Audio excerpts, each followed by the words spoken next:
ஜோதிடம் அப்படிங்கிறது ஒரு மானுட வாழ்வியல் தான். அதில் மறைச்சி பேசுறது அப்படிங்கிறதுலாம் இங்கே எதுவுமே இல்லை.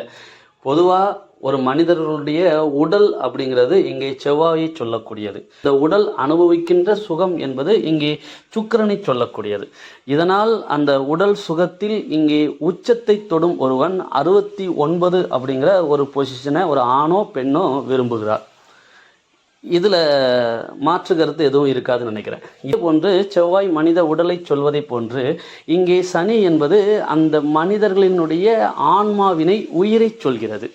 இந்த 69 போன்று இந்த இடத்தில் சனி என்கின்ற 8ம் இங்கே செவ்வாய் என்கின்ற 9ம் இணைவு என்பது இந்த 89 என்கின்ற ஒரு வயதினை இங்கே கடந்து செல்பவர்கள் அப்படிங்கிறது இங்கே சாத்தியம் இல்லாத ஒன்றாக மாறுகிறது. 89 வயது அப்படிங்கிறது நிச்சயமாக இந்த சனி செவ்வாய் இணைவு என்பது ஒரு மரணத்தை தொடுகின்ற தன்மையினை சொல்கிறது. இந்த 89 யார் கடந்து செல்கிறார்கள் அப்படின்னா, ஒரு மனிதனுடைய சுய ஜாதகத்தில் சனி எனும் ஆயுள் காரகனும் அதனோடு இணைந்து உடலை சொல்லக்கூடிய செவ்வாயும் வலுப்பற்ற ஒருவன் மட்டும்தான் இந்த 89 என்கின்ற அந்த வயதினை கடந்து 90 வயது என்கின்ற பாக்கியத்தை அடைகிறான்.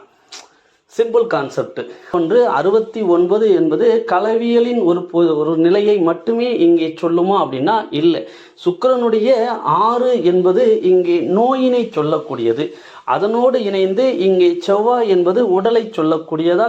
பொதுவாக இந்த புவியில் பிறந்த மனிதர்கள் 60 முதல் 69 வரையிலும் உடலில் ஏற்படும் அந்த சுக்கிரனுடைய காரகமான நோயினை கண்டுணர்கிறான்.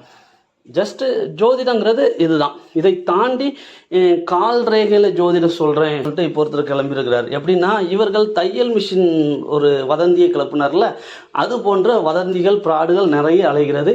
கொஞ்சம் எச்சரிக்கையாக இருங்க.